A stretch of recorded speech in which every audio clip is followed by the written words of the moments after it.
The coffee mug slipped from my fingers, shattering against the kitchen floor as Elise Harrow's words hung in the air like poison gas. Your wife Linda is sleeping with my husband Daniel, has been for 3 months, and tonight I'm going to destroy them both. Before we dive deeper into this story, I have one small request. Please subscribe, drop a like, comment, and hit that hype button to boost this channel so more people can discover these incredible Reddit stories.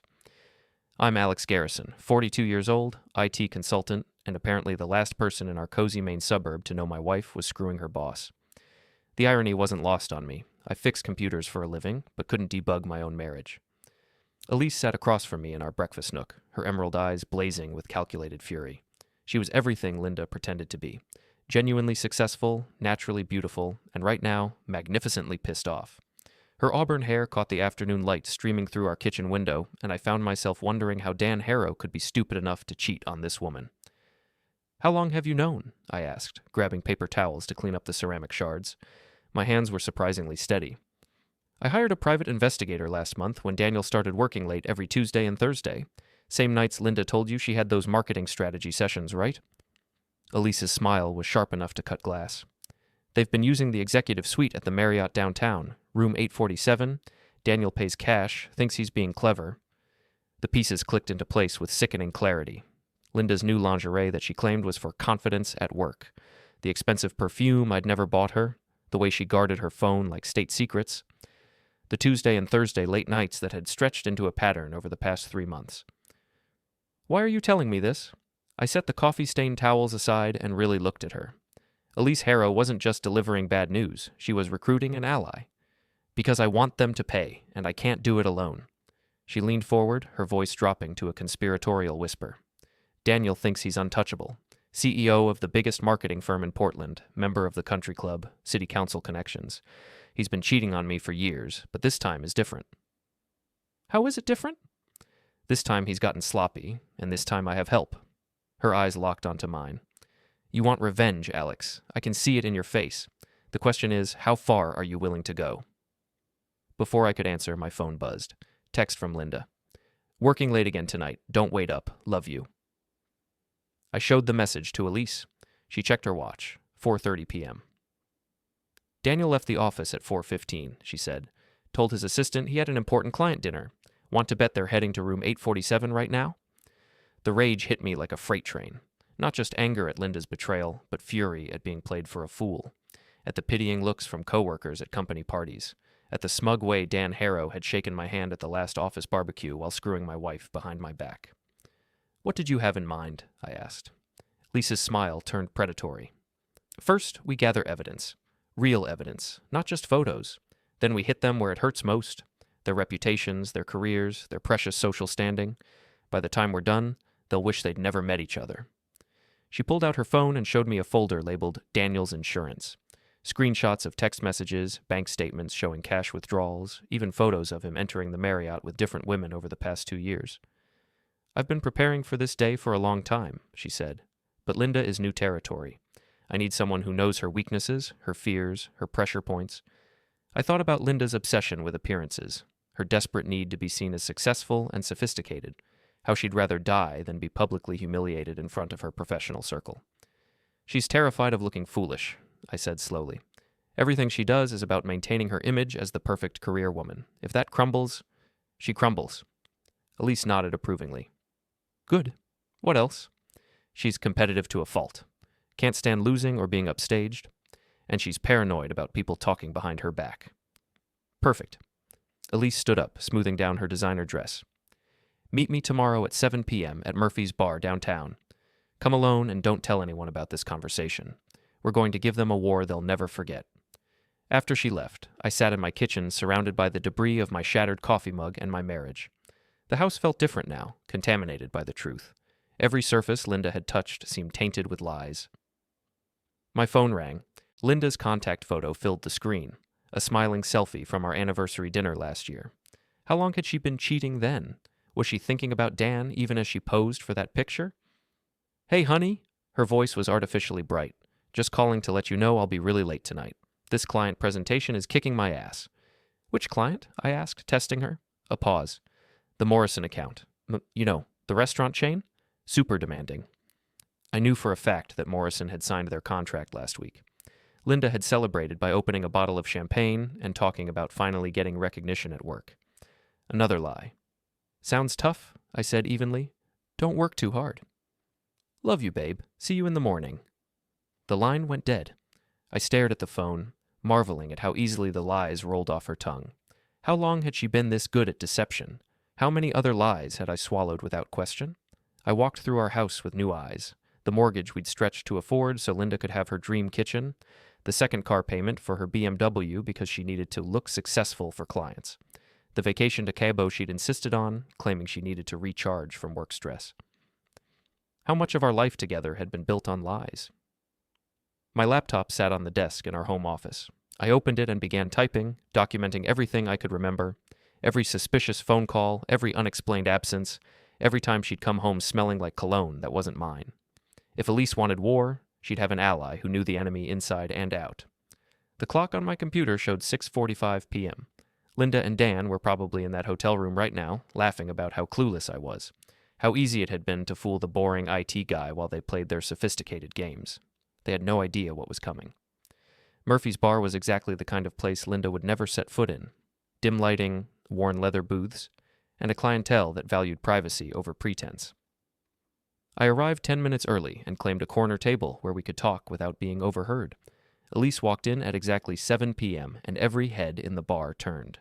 She'd traded yesterday's designer dress for dark jeans and a black sweater, but she still looked like she'd stepped off a magazine cover. She slid into the booth across from me and ordered a whiskey neat. "Did you do your homework?" she asked without preamble. I slid a manila folder across the table. 3 months of Linda's suspicious behavior, documented and cross-referenced with Daniel's known whereabouts, plus her financial information, work schedule, and a list of her biggest professional insecurities. Elise flipped through the pages, nodding approvingly. "You're thorough. I like that." She pulled out her own folder, twice as thick as mine. Daniel's complete financial records, including the offshore account he thinks I don't know about. His medical records. He's been getting STD tests every 3 months for the past 2 years. And the piece de resistance, she handed me a small digital recorder. Last night's conversation with his lawyer about protecting assets in case of divorce. He's planning to leave me, Alex. He just wants to hide his money first. The recorder felt heavy in my hand. How did you get this? I've been planning my exit strategy for longer than you might think. The difference is, now I'm not just leaving. I'm burning the whole thing down. Her green eyes glittered with malicious intent. Play it. I pressed play. Daniel's voice filled the small space between us, discussing shell companies and asset transfers with casual arrogance. But it was his next words that made my blood boil. The best part is, Linda thinks I'm going to leave my wife for her. Stupid bitch has no idea she's just another piece of ass.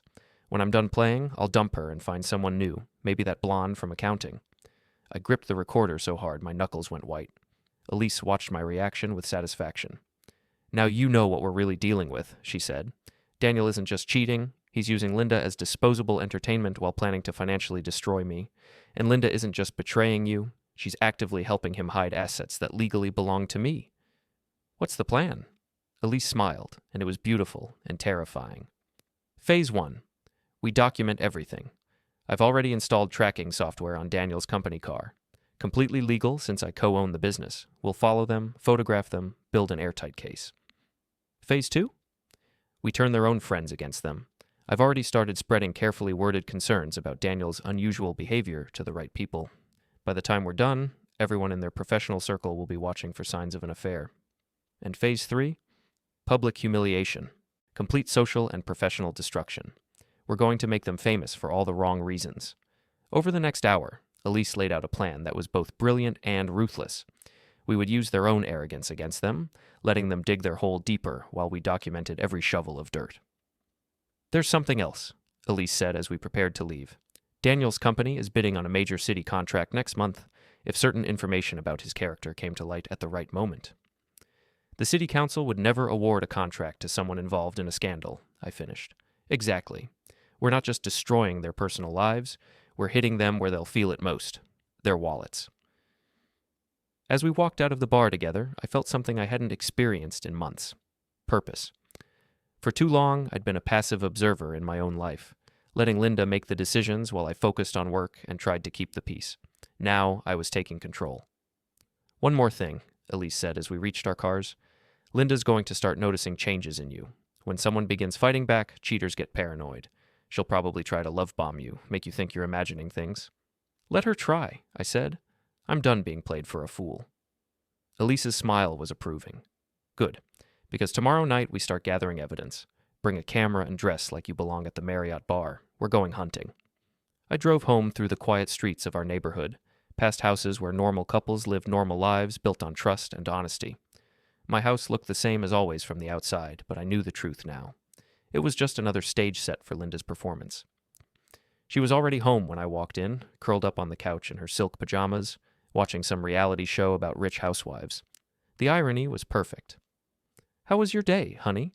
she asked without looking away from the screen. "Productive," I said truthfully. "Very productive." "That's nice. Oh, I might have to work late again tomorrow. The Morrison people want some last-minute changes." Another lie, delivered with the same casual ease as asking about the weather. I wondered if she even remembered which lies she'd told anymore. "No problem," I said. "I'll probably work late myself. Got a new project that's going to require some evening hours."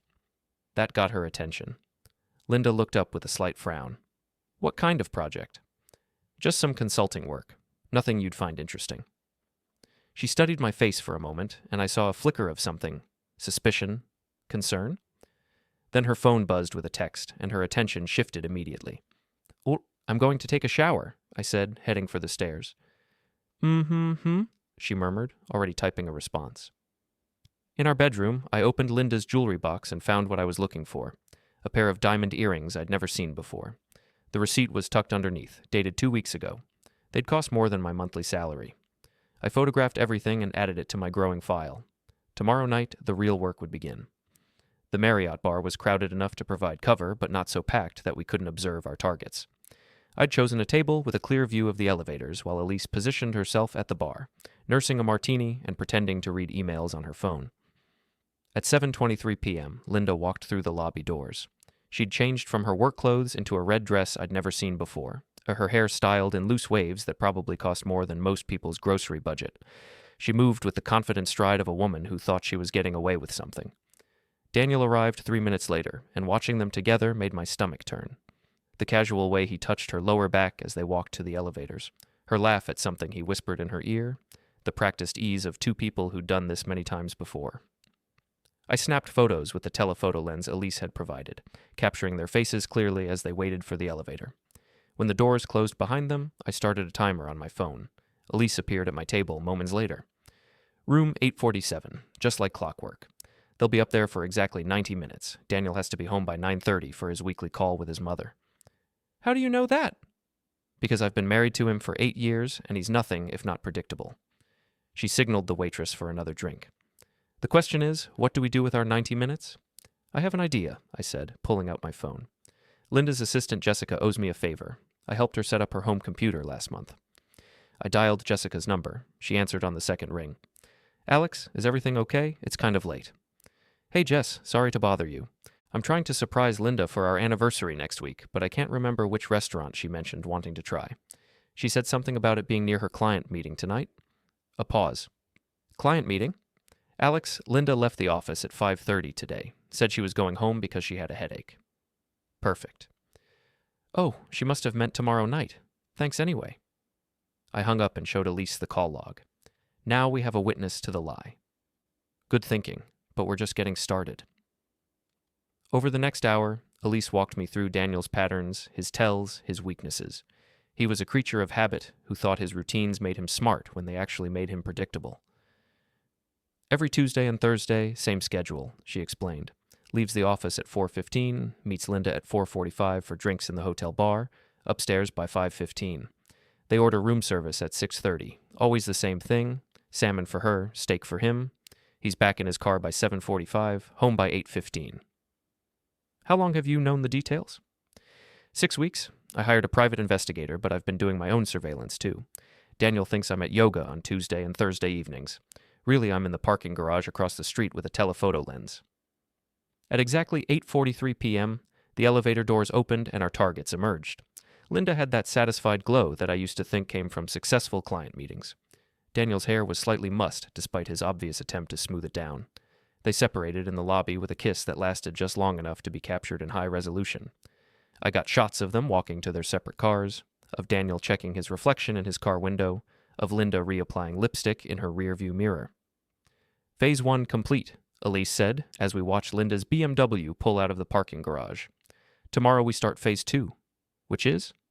We make them paranoid. Daniel's having lunch with the mayor tomorrow to discuss that city contract. It would be a shame if someone happened to mention seeing him at the Marriott with a woman who wasn't his wife. Someone? My friend Catherine sits on the city planning committee. She and the mayor's wife are very close. Catherine also happens to be having lunch at the same restaurant tomorrow. Elise's smile was pure predatory satisfaction. Funny how these coincidences work out. I drove home with a memory card full of evidence and a plan that was already bearing fruit. Linda's car was in the driveway when I arrived, and I could see her silhouette through the kitchen window. She was probably making herself a late dinner, playing the role of the hard-working wife who'd earned her appetite through professional dedication. She looked up when I walked in, and for just a moment, I saw something flicker across her face. Guilt? Fear? Then her professional mask slipped back into place. "How was your evening?" she asked, stirring something on the stove that smelled like the salmon she'd probably eaten 3 hours ago.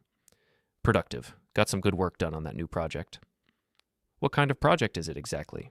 You've been pretty mysterious about it." I met her eyes steadily. "Just helping someone solve a problem. Someone who's been lied to for a long time." Linda's hand stilled on the wooden spoon.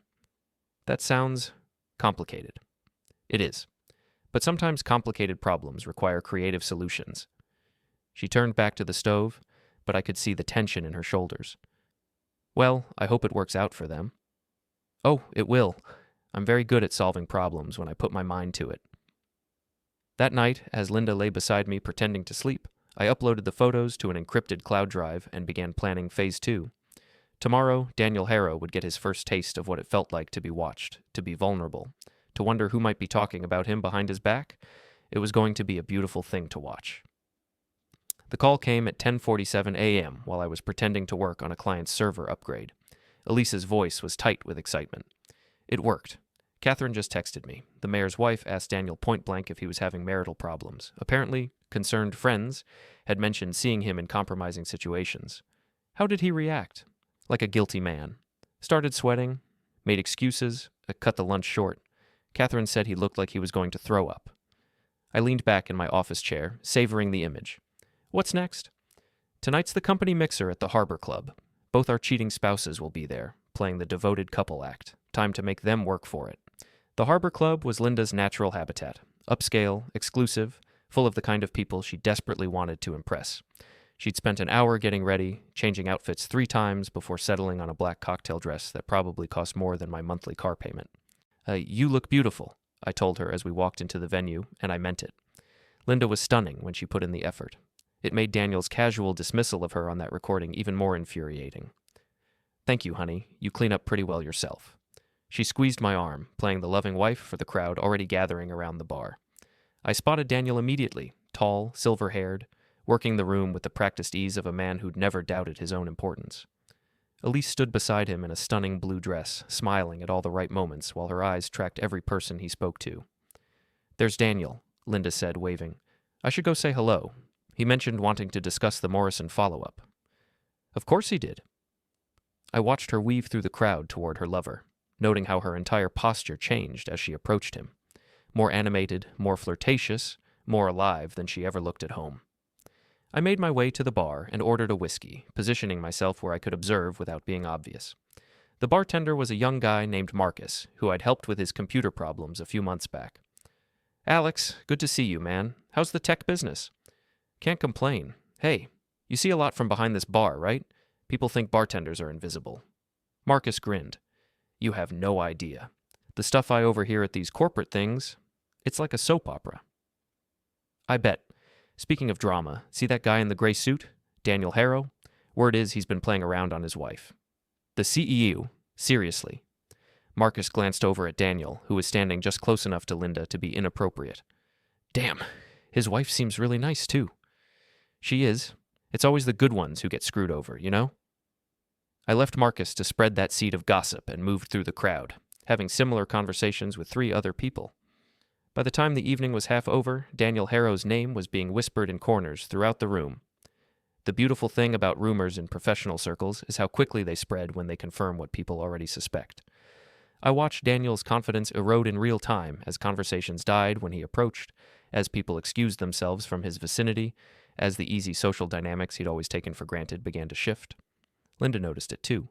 I saw her confusion when her friend Sarah from accounting cut their conversation short, her growing anxiety as other colleagues seemed suddenly distant. By 9 p.m., she was standing alone by the windows, checking her phone obsessively. "Trouble in paradise?" I asked, approaching with 2 glasses of wine. "People are being weird tonight. Cold. Like I did something wrong." She accepted the wine gratefully. "Even Daniel seems off. He's been getting strange looks all evening." "Maybe people are just tired. It's been a long week." But Linda wasn't buying it. Her professional instincts were too sharp, her paranoia too finely tuned. She knew something was wrong. She just couldn't figure out what. "I think we should leave," she said. "I'm getting a headache." On the drive home, Linda was uncharacteristically quiet. She kept checking her phone, scrolling through social media, looking for clues about what had shifted in her carefully managed world. "Did you notice anything strange tonight?" she finally asked. "Like what?" "I don't know. People talking, whispering. Like there was some joke I wasn't in on." I kept my eyes on the road. "You're probably just overthinking it. You know how paranoid you get at these work things." "I'm not paranoid," she snapped, then caught herself. "Sorry, something felt off." At home, Linda disappeared into her home office to make phone calls. I could hear her voice through the door, reaching out to colleagues and friends, fishing for information with the desperate subtlety of someone who knew they were in trouble, but not why. My phone buzzed with a text from Elise. "Phase 2 successful. Ready for Phase 3? I typed back, "What did you have in mind?" "Tomorrow's the company board meeting. Daniel's presenting the city contract proposal. Would be terrible if someone leaked those photos to the board president right before the meeting." "How terrible?" "Career-ending terrible.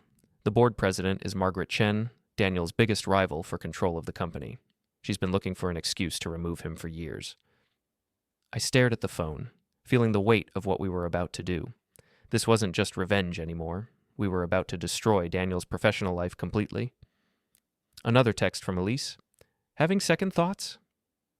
I thought about Linda in that hotel room, laughing at something Daniel whispered.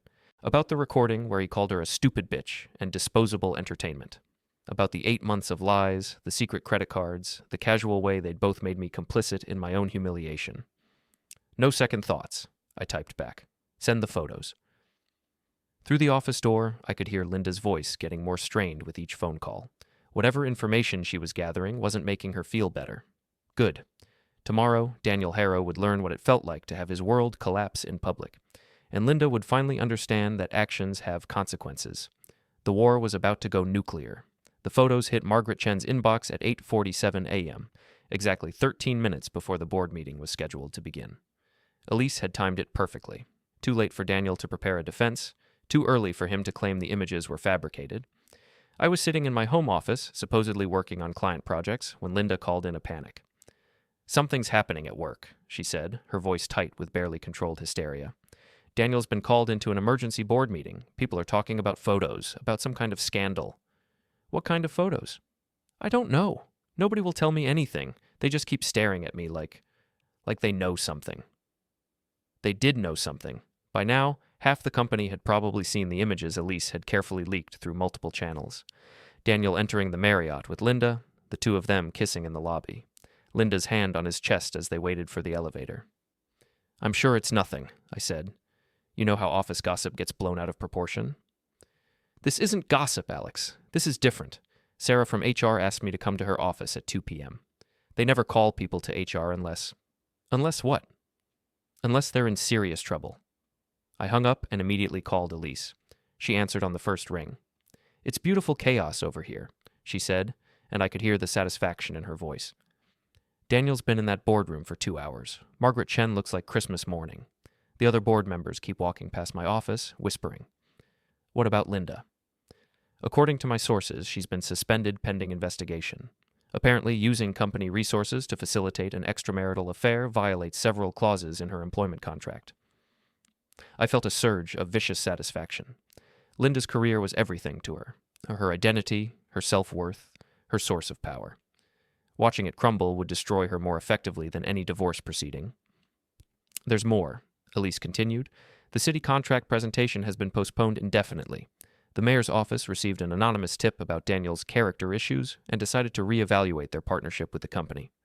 How anonymous? Let's just say Catherine has friends in many useful places. At 3:17 p.m., Linda came home early for the first time in months.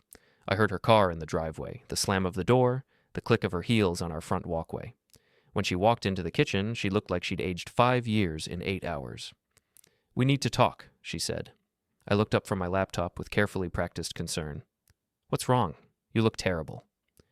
"Someone took pictures of me and Daniel at the Marriott. They're everywhere, Alex. The whole company has seen them." "Pictures of you and Daniel? Why would someone take pictures of you two?" Linda's composure cracked. Because you've been having an affair." The words hung in the air like a death sentence. Linda's face went white, then red, then white again. She opened her mouth, closed it, opened it again. "How long have you known?" she whispered. "Long enough." I closed the laptop and gave her my full attention. "The question is, what are you going to do about it?" I don't know. They suspended me. Daniel won't answer his phone. Everyone at work is looking at me like I'm some kind of criminal." "Well, you did commit adultery. In some places, that's still considered criminal." Linda flinched like I'd slapped her. "Don't be cruel, Alex. I know I screwed up, but—" "Screwed up?" I stood, feeling months of suppressed rage finally breaking free. "You didn't screw up, Linda. You made a choice. Every Tuesday and Thursday for 3 months, you made the choice to lie to me, to betray our marriage, to fuck your boss in a hotel room while I sat at home like an idiot. You don't understand. It just happened. Daniel and I were working late, and you decided to work on each other instead of the Morrison account?" I pulled out my phone and played the recording Elise had given me.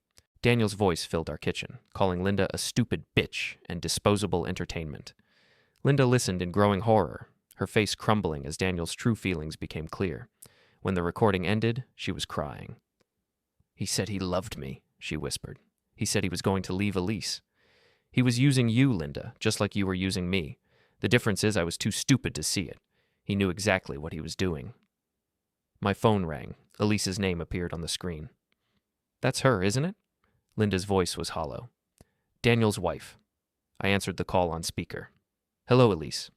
"Alex, I hope I'm not interrupting anything important." Elise's voice was honey over steel. "I just wanted to let you know that Daniel's been terminated from the company. The board voted unanimously.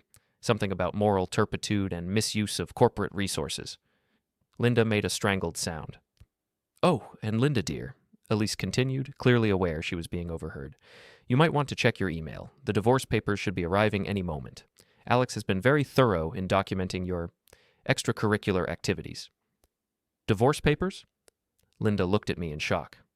"Did you think I was going to pretend this never happened?" I asked. "Did you think I'd just forgive and forget while you and Daniel laughed about the stupid husband behind my back?" "But I love you.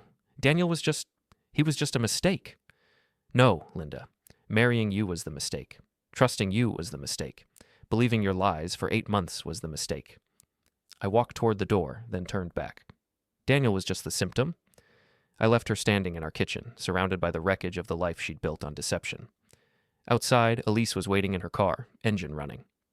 "How do you feel?" she asked as I got in. "Like I can breathe again for the first time in months." "Good, because we're not done yet." She drove us to the Harbor Club, where Daniel was sitting alone at the bar, 3 empty glasses in front of him. He looked up as we approached, his face cycling through surprise, anger, and resignation. "Elise, Alex." He nodded like we were meeting for lunch instead of attending his professional funeral.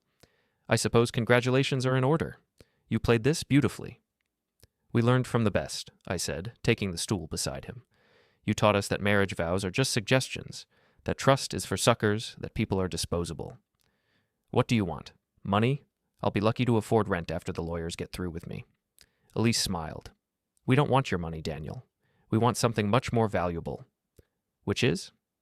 "We want you to disappear, leave town, start over somewhere else. Because if you stay here, if you try to rebuild your reputation, if you even think about contacting Linda or Alex again—" She leaned closer. "I still have friends in very powerful places, and they all know what kind of man you really are." Daniel drained his glass and stood up unsteadily. "You've destroyed everything I worked for. No, I said. You destroyed it yourself. We just made sure everyone else could see the wreckage. He walked away without another word, and I knew we'd never see him again. Men like Daniel were cowards at heart. When their carefully constructed facades crumbled, they ran rather than face the consequences. So what now? I asked Elise. Now we start over, both of us, free from the people who thought we were too weak, too trusting, too boring to fight back. She was right. For the first time in years, I felt like myself again. Not Linda's accommodating husband or Daniel's unknowing victim, but Alex Garrison, a man who'd learned that sometimes the best revenge is simply refusing to be anyone's fool. The divorce was finalized 6 weeks later. Linda moved back in with her parents, her career in ruins, her reputation destroyed.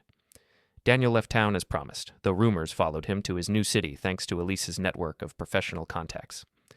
As for Elise and me, we discovered that the best revenge isn't just getting even, it's building something better from the ashes of what was destroyed.